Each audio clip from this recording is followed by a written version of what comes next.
Doug Gladstone, welcome to MNST. Bob Lazari, Tony D'Angelo. How are you, Doug? Good evening, Doug. Bob, Tony, good evening. Thank you very much for having me on the program. I appreciate the opportunity to come on the show and talk to you and tell you and your viewers and your listeners all about the book and the issues the book raises. Well, it's a fascinating topic, and let me tell our viewers, first of all, let me read a review, Tony, of what one professor at the University of Illinois said. This is from David Sinow. He said, Gladstone serves up far more than a quote-unquote bitter cup of coffee. In fact, it's a must-read for any baseball fan who really wants to understand baseball history, baseball finances, and just good old-fashioned modern-day greed. Again, as far as from the website, Doug, I'm just going to read what it says quickly. It said, A Bitter Cup of Coffee tells the story of a group of former big league ball players denied pensions as a result of the failure of both the league and the union to retroactively amend the vesting requirement change that granted instant pension eligibility to ball players in 1980. Prior to that, ball players had to have 4 years service credit to earn an annuity and medical benefits. Since 1980, all they have to do is get 1 day of service credit for health insurance and 43 days of service for health insurance. And to me, Doug, it's amazing because of the money involved in baseball right now. But before we get into the book, let me ask you a quick question for our viewers. Your background as far as I know baseball is your number one sport, reading your background and biography. Where you grew up, your favorite team, and maybe a player you followed. I grew up 10 minutes away from the old Shea Stadium.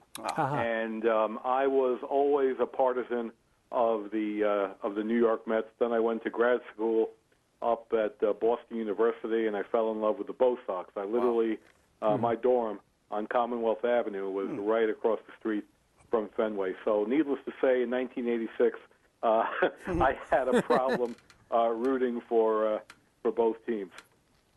And I know Doug is my age, Tony. He said he saw his first game in 1967. Yeah. We were born in the same year. I saw mine in 1968.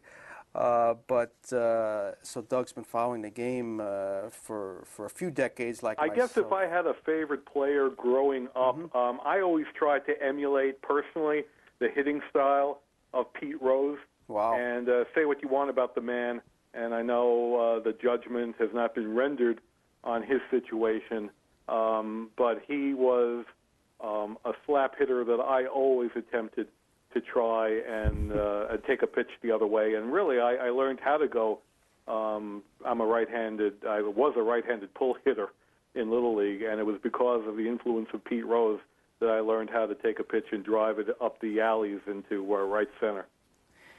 And a reminder for our viewers, we're on the telephone with author Doug Gladstone, author of A Bitter Cup of Coffee. And I know the motivation for the book, Doug, you are talking to the infamous Jimmy Qualls. Now, Tony remembers Jimmy Qualls, and I go back. The man broke my heart. He's a big-time Seaver fan here. So Jimmy Qualls, and that's the only reason why many of us remember Jimmy Qualls. Doug, as you know, he broke up a Seaver no-hitter way back when. I remember hearing it on the radio, Tony. Well, Jimmy Qualls has just broken up Seaver. But that year, the Mets didn't have a broadcast station. This little station down in New York City. You're listening to the Crackles. I'm Stamford, Connecticut, Doug, just so you know. Oh, are you? Okay. Yeah, so it was like, and I ran out to the car and I listened to it, and I was at a ball game, and I said, oh my God, this is terrible, and You couldn't get it on WOR, I think? No, because they weren't mainstream back then, because they lost because the Mets, nobody expected them to actually contend that year, so they didn't have a full-time radio contract.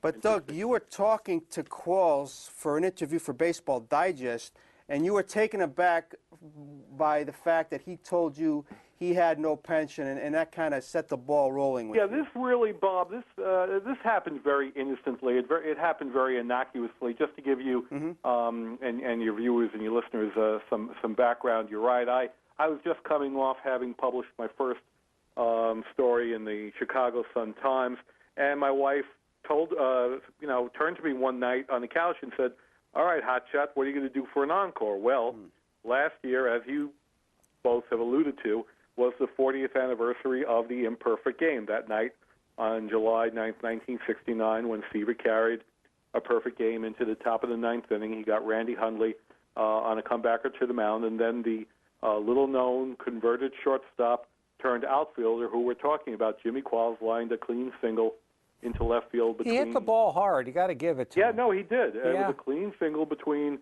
the late, God rest his soul, Tommy Agee and Cleon Jones, and the perfect game was over.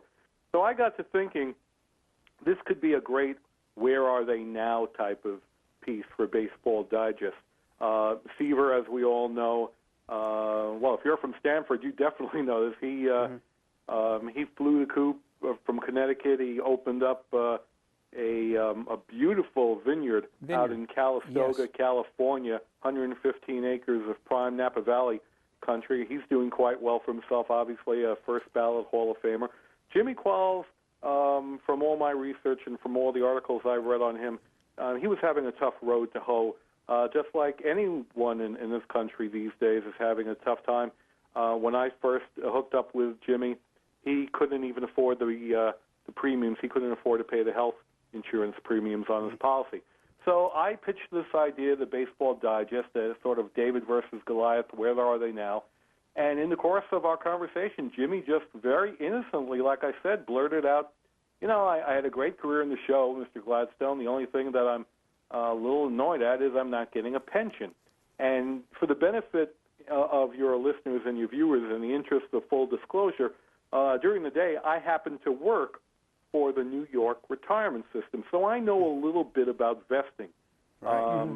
And I asked Jimmy immediately, I said, well, look, I'm looking over your career numbers right now, and strictly speaking, it doesn't appear that you even remotely came close to satisfying the vesting requirement. Now, I don't know if you brought this up in your intro, but the Baseball Pension Fund was established in 1947. You needed 5 years at that time.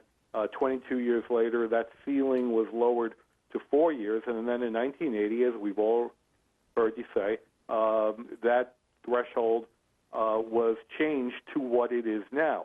1 game for health benefits and 43 games of service, basically 1/4 of a season for a pension. Now, that's great in terms, if you're a dues-paying member of the Major League Baseball Players Union, I mean, that's phenomenal.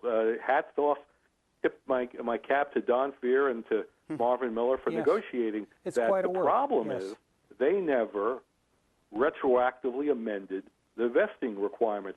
So you could be a call-up tomorrow to a Major League ball team, and you'll get your health benefits, and you'll get an annuity for your service time from today or tomorrow through the end of the season, September 30th, October 1st.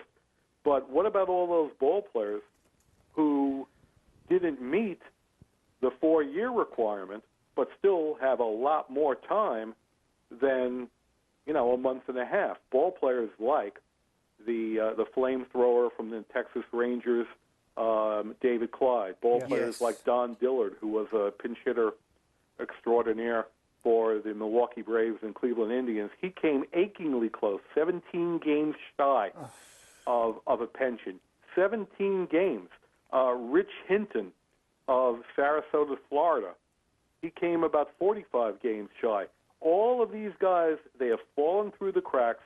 They are not receiving a pension, yet if one of you gentlemen donned a suit tomorrow and you put on your spikes and you played through October 1st, you'd get a pension. Now that's Doug, great for you, but the point of my book is why has, over the last 3 decades, MLB and the union, the Players Association, guided currently by Michael Weiner, why have they not remedied this situation? Yes. Now, Doug, is service considered, like I can remember years ago when the Dodgers, probably one of the more at least friendly organizations historically would have like Sandy Amoros in the 70s sitting on the bench. He was then about 300 pounds. You couldn't miss him, sadly, but he was just there sitting on the bench. Is that constitute service, or do you actually have to appear? No, you never have to